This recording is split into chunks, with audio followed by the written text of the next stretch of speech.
सल्लल्लाहु अला मुहम्मद सल्लल्लाहु अलैहि वसल्लम सल्लल्लाहु अला मुहम्मद सल्लल्लाहु अलैहि वसल्लम। एक मर्तबा हज़रत अली रज़ी अल्लाह अन्हा जंग नहरुआ के लिए अपने घोड़े पर सवार हो रहे होते हैं कि एक नजूमी हज़रत अली रज़ी अल्लाह अन्हा के पास आता है और कहता है, ए अली, ये जंग आप मत लड़ें क्योंकि आपका सितारा गर्दिश में है, आप ये जंग बुरी तरह हार जाएंगे।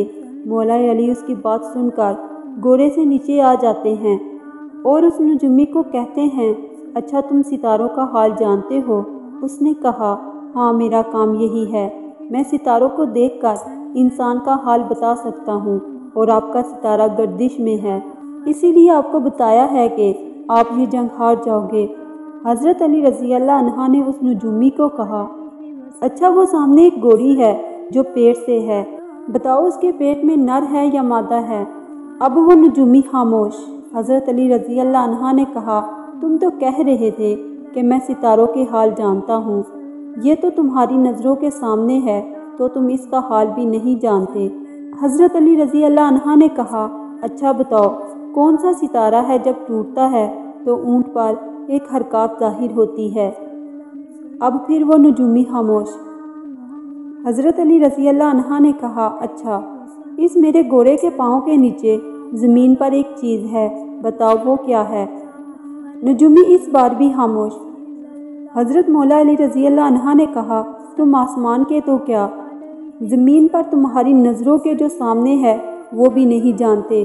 सुनो ऐ शख्स, मैं अली हूँ, अब तुझे बताता हूँ, अली की ज़िंदगी की सबसे कामयाब ये जंग होगी, मेरे 10 लोग भी इस जंग में शहीद नहीं होंगे और मुखालिफिन के 10 लोग भी नहीं बचेंगे।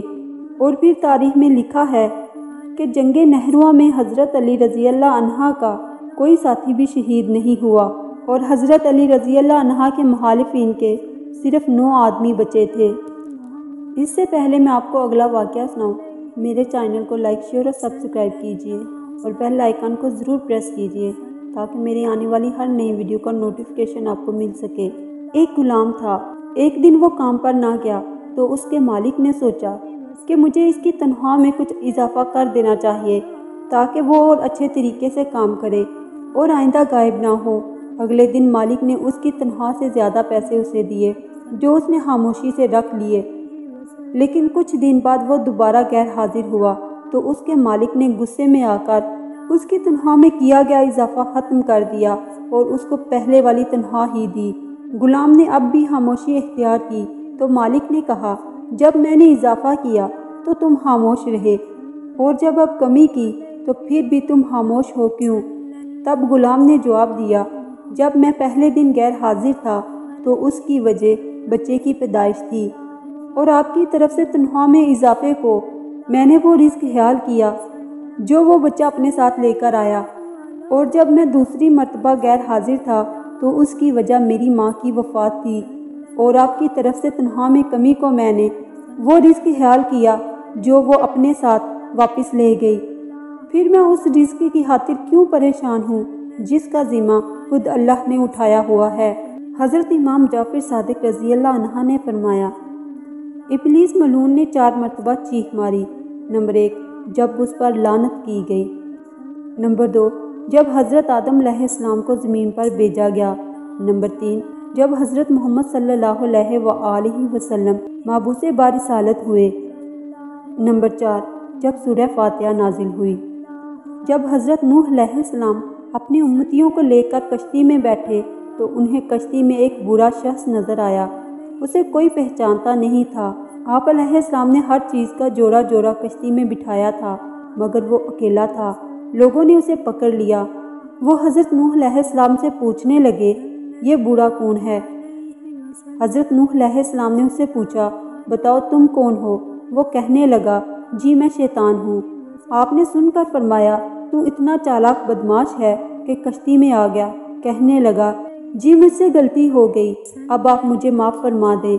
आप अलैहिस्सलाम ने फरमाया, हम तुम्हें ऐसे ही नहीं छोड़ेंगे, तू हमें अपना गुर बताता जा जिससे तू लोगों को सबसे ज़्यादा नुकसान पहुंचाता है। कहने लगा, जी मैं सच सच बताऊंगा, البتہ آپ وعدہ کریں کہ مجھے چھوڑ دیں گے۔ آپ علیہ السلام نے فرمایا ٹھیک ہے، ہم تمہیں چھوڑ دیں گے۔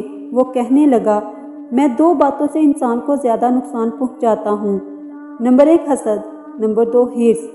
وہ پھر کہنے لگا کہ حسد ایک ایسی چیز ہے کہ میں خود اس کی وجہ سے برباد ہوا، اور ہرس وہ چیز ہے جس کی وجہ سے آدم علیہ السلام کو جنت سے زمین پر اتار دیا گیا۔ اس لیے میں انہی 2 چیزوں کی وجہ سے انسانوں کو سب سے زیادہ نقصان پہنچاتا ہوں۔ واقعتاً یہ دونوں چیزیں ایسی خطرناک بیماریاں ہیں جو تمام بیماریوں کی بنیاد بنتی ہیں۔ آج کے سب لڑائی جھگڑے یا تو حسد کی وجہ سے ہوتے ہیں یا ہرس کی وجہ سے۔ حاسد انسان اندر ہی اندر آگ میں جلتا رہتا ہے، وہ کسی کو اچھی حالت میں نہیں دیکھ سکتا۔ دوسرے انسان پر اللہ تعالیٰ کی نعمتیں ہوتی ہیں اور حاسد کے اندر مروڑ پیدا ہوتے ہیں کہ وہ اچھی حالت میں کیوں نہیں۔